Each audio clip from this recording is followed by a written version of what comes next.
Assalamualaikum warahmatullahi wabarakatuh.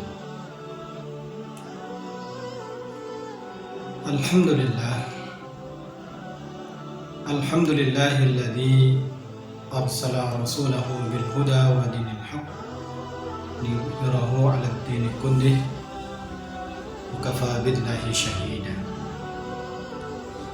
Allahumma salli wa sallim ala sayyidina Muhammad ibni Abdillah wa ala alihi wa ashabihi wa man tabi'ahum bi ihsanin ila yaumil qiyamah.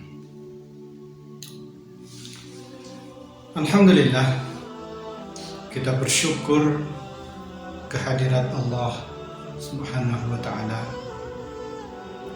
karena atas izin dari Allah kita bertemu dengan bulan yang mulia yang kita nantikan, yaitu bulan suci Ramadan tahun ini. Semoga kita bisa memuliakannya seperti Rasulullah, para sahabat, dan para salafus saleh memuliakan bulan ini. Semoga juga kemuliaan bulan ini memotivasi kita untuk terus memperbaiki diri, mendekatkan diri kepada Allah Subhanahu wa ta'ala, menambah amal-amal kebaikan kita, amal kesalehan kita, sehingga kita bisa menjadi umat yang terbaik, insan yang termulia, khairu ummah, menjadi ahsani taqwim.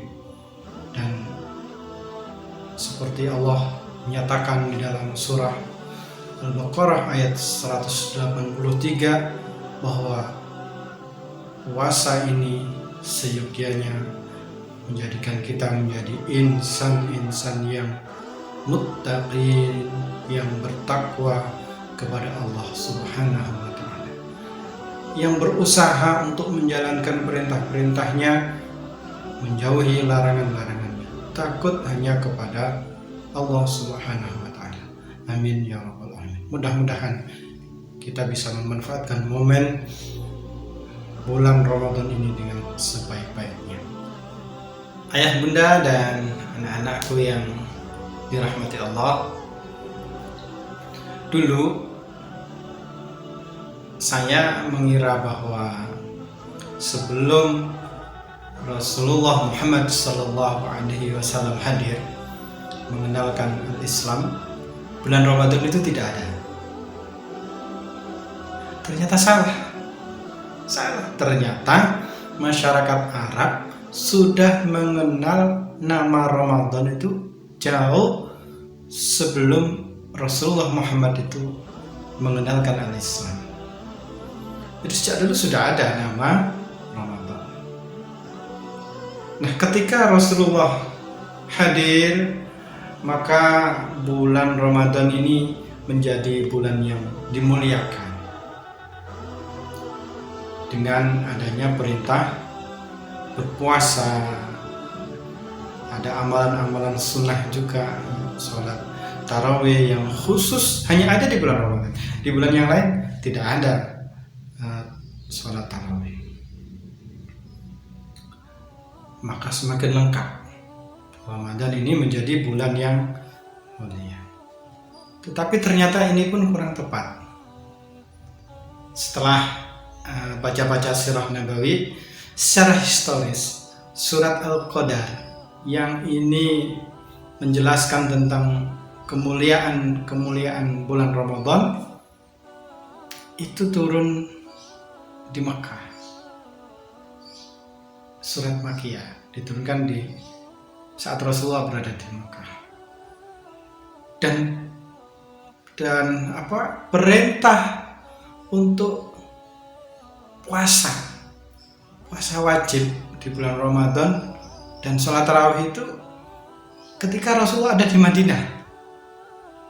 Itu pada tahun kedua setelah Rasulullah hijrah, tahun 2 Hijriah.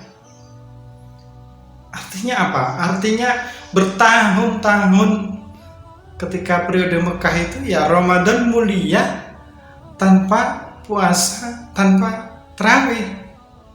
Begitu. Nah, pertanyaannya berarti Ramadan itu dimuliakan karena apa? Ternyata yang membuat bulan Ramadan itu dimuliakan, terhormat, itu adalah Al-Qur'anul Karim. Ini seperti yang dinyatakan oleh Allah Subhanahu wa taala di dalam Al-Qur'an surat Ad-Dukhan ayat 3. A'udzu billahi minasyaitonir rajim. Inna anzalnahu fi lailatin mubarakah. Inna kunna mundirin. Sesungguhnya kamilah yang menurunkannya. Al-Quran maksudnya pada malam yang diberkahi. Dan sesungguhnya kamilah yang memberi peringatan. Kalau kita tarik benang merah dari sejarah ini, berarti Ramadan itu mulia karena Al-Quran, karena Lailatul Qadar. Ini yang utama ya. Jadi maka mari kita muliakan Al-Quran, banyak membacanya, banyak berhubungan dengannya, banyak mentadaburinya, kemudian hidupkan malam-malam kita dengan banyak berzikir kepada Allah dan mendekatkan diri kepada Allah Subhanahu wa taala. Kalau kita lihat sejarah para ulama salafus saleh, begitu luar biasa interaksinya dengan Al-Quran, terutama selama bulan Ramadan. Sahabat Utsman bin Affan dalam catatan sejarah itu, ketika Ramadan setiap hari khatam Al-Quran, setiap hari. Imam Asy-Syafi'i tercatat 60 kali khatam selama bulan Ramadan di luar sholat. Artinya memang beliau mengkhususkan diri selama Ramadan itu untuk membaca Al-Quran. Ada ulama-ulama lain, ada Imam Al-Aswad itu setiap 2 hari khatam. Ada yang tiap 3 hari khatam. Ada yang 7 hari khatam. Ada yang di 10 hari terakhir itu dikhususkan untuk mengkhatamkan. 10 hari terakhir bisa 3 kali khatam, bisa 2 kali khatam. Begitu luar biasa hubungannya dengan Al-Quran. Akhirnya marilah kita sambut kehadiran bulan Ramadan ini dengan sebaik-baiknya. Kita isi bulan Ramadan ini dengan amal-amal kebaikan, dengan amal-amal terbaik kita. Kita pasang target ya. Saya khatam tilawah Al-Quran 2 kali, 3 kali atau lebih bahkan. Yang Bapak Ibu yang punya waktu senggang lebih banyak, mentargetkan lebih banyak interaksinya dengan Al-Quran. Selain itu juga kita sempurnakan amal-amal yang lain. Tarawih kita sempurnakan.